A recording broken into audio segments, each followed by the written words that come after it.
everyone. Today I'm giving my presentation on SIOP versus CALLA and analysis of these models.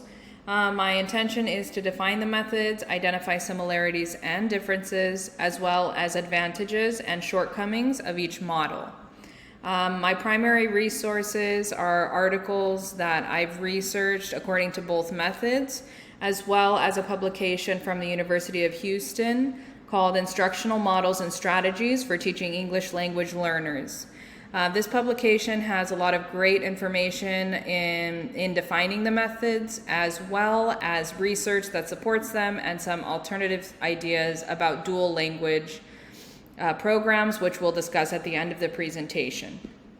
So we'll begin with defining SIOP. This is our Sheltered Instruction Observation Protocol, which has a premise of being a model for lesson planning.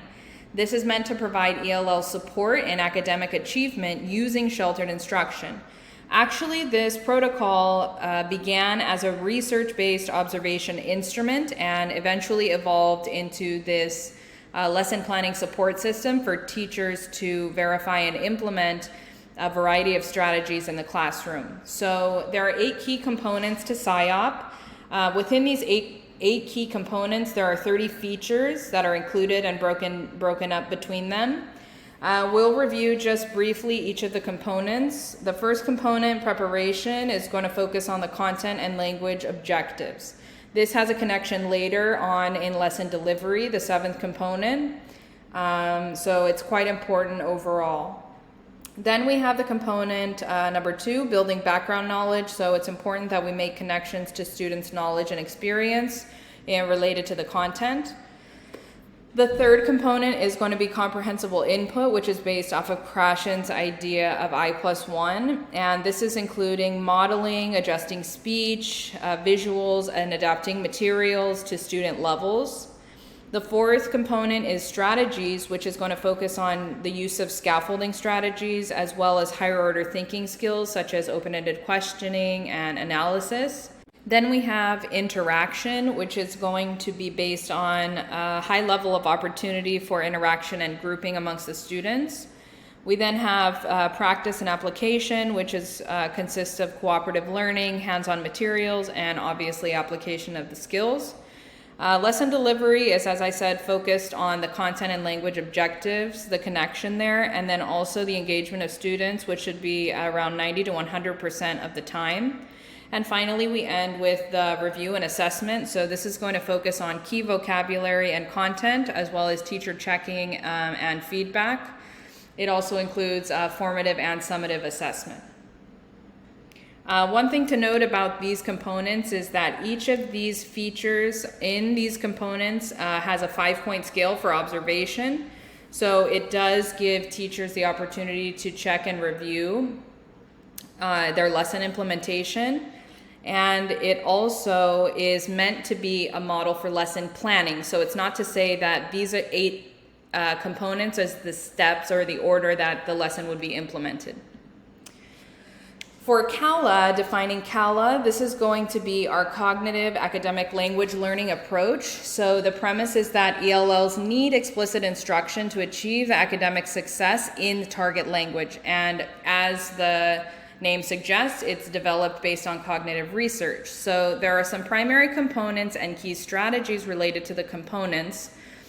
Basically, we want to think about the relevant content topics, academic language for those content areas, and then we have the explicit instruction to develop those strategies.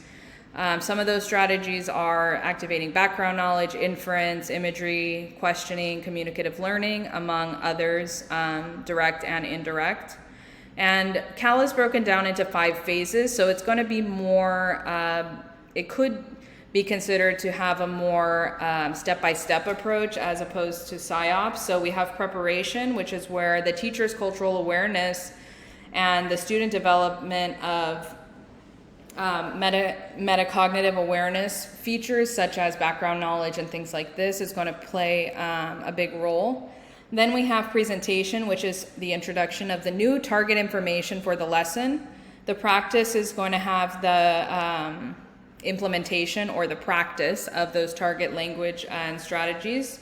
Then we have evaluation, which is a little different. It asks students to evaluate their progress and discuss the learning activities.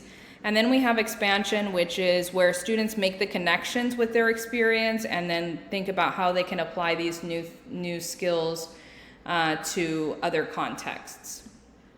So what's similar about these methods? Both of these models have a big focus on building background knowledge in the first area. There's also a focus on content topics and connected vocabulary in both. So that's going to be a big foundation of both models. If you really take a look at both the 5 phases of CALLA and the 8 components of SIOP, they're actually pretty interconnected. Even though CALLA only has 5, they're pretty parallel to the 8 components that SIOP has. They're just broken down a little bit differently. They're both going to include that preparation phase. There's that presentation where we're having comprehensible input.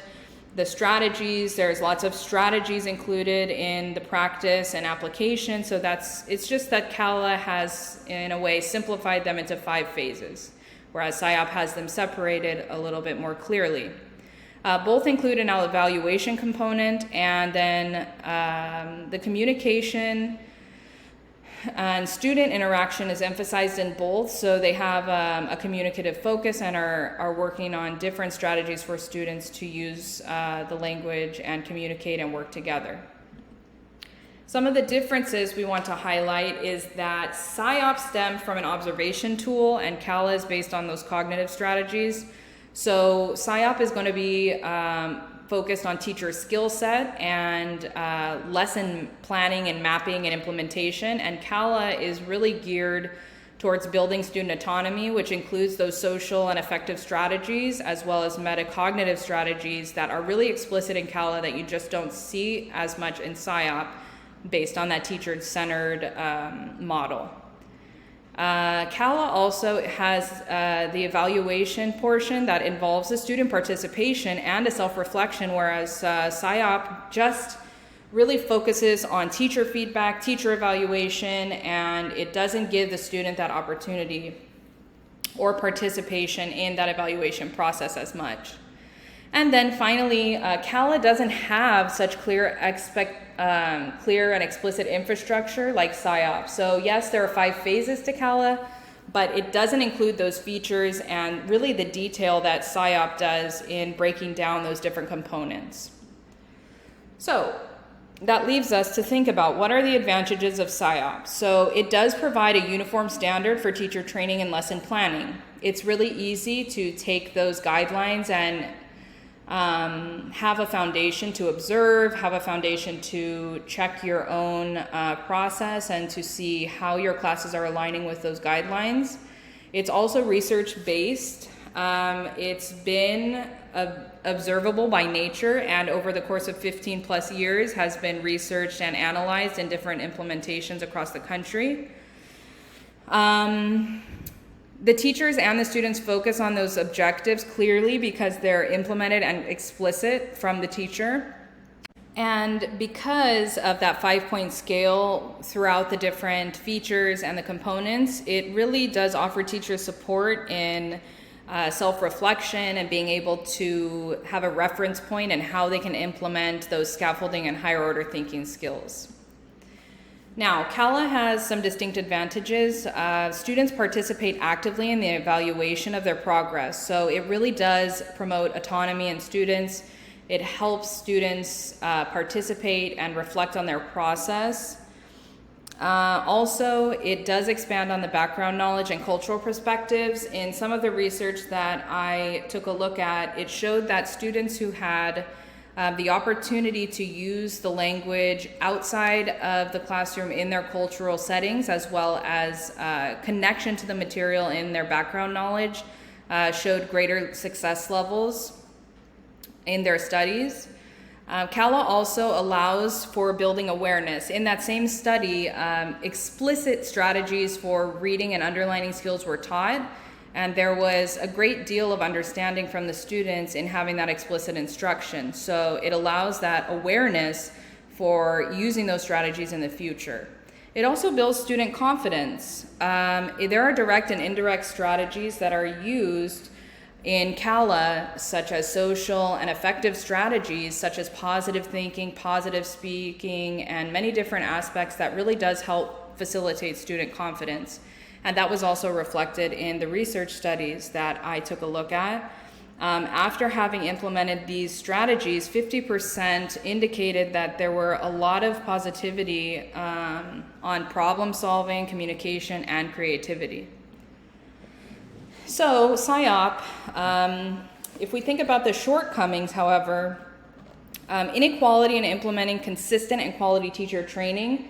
Deborah Short, who is one of the creators or implementers of SIOP itself, has a text called Training and Sustaining Effective Teachers of Sheltered Instruction, and she outlines 7 different aspects of how to do that. But actually from the article, there's a lot of information that points to the fact that it's really quite difficult to do this. She does say that it may take longer to adapt to the method, and also, it needs to be taught and the training needs to be given by an expert. And so it does leave a lot of room to wonder what exactly qualifies an expert.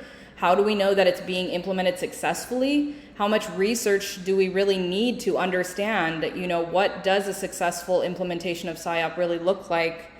And it ends up being quite complicated because teachers need time. It's one of the emphasis that she gives. They need time to adapt. And actually, it's quite complex. If you look at the next bullet point there, the complexity of the model, 30 features, 8 components, depending on the teacher's background, it really might take a long time. And that can be quite challenging and discouraging for some teachers, depending on the support from administration and all those other factors. So the final shortcoming here is that it doesn't directly foster student autonomy or self-reflection. This SIOP model is really focused on teacher lesson planning, implementing these things, and teacher feedback. And unless the teacher actively promotes student autonomy and self-reflection, it's really missing from the SIOP model. In a 2019 study from South Africa, students were surveyed on how they felt the implementation of the SIOP model was done. And some of the really alarming points were these 2. My teacher helps me if I don't understand. 77% said no. And that's really alarming. It could be due to the possible limit on content knowledge or time to explain, or perhaps limited training. However, it's very alarming. Also, there is another one. My teacher lets me explain content to other students. 58% said no. It's quite surprising since SIOP does have that focus on interaction, and I thought that these, among many other statistics, were a little alarming based on the student perspective. This is just a visual example of how complex SIOP is actually when you take a look. So how we break this up into training, is one of the main shortcomings of SIOP in the end. For CALLA shortcomings, it doesn't directly emphasize scaffolding or comprehensible input. So unless the teacher is really well versed in these areas and implements them, it's not going to have that. Also, it doesn't really give enough guidance to teachers in how to implement these things, and the focus is mostly on student evaluation of their own process and not so much on teacher feedback or maybe summative assessment. So, are there other possibilities? There are some other possibilities in dual language programs. Both of these programs are focused mostly on literacy, but they do highlight some other aspects of language learning. There was a lot of positive research on the growth seen from these methods. However, they were seemingly geared towards maybe elementary, middle, or high school students, so it doesn't really apply as much to all language populations. So what are our conclusions? Will one uniform method ever be possible? A fusion of both these methods, SIOP and CALLA, both of them have a lot of positives. Perhaps if we took some of the benefits from both parts and were able to create one method that included these aspects, we could really have something conducive to learning. Ultimately, in all of the studies, success of these models depends on teacher awareness and ability to implement the model's components. So ultimately, more research is needed to determine if one has more favorable acquisition implications over the other. Thank you so much. Here are some resources for my presentation.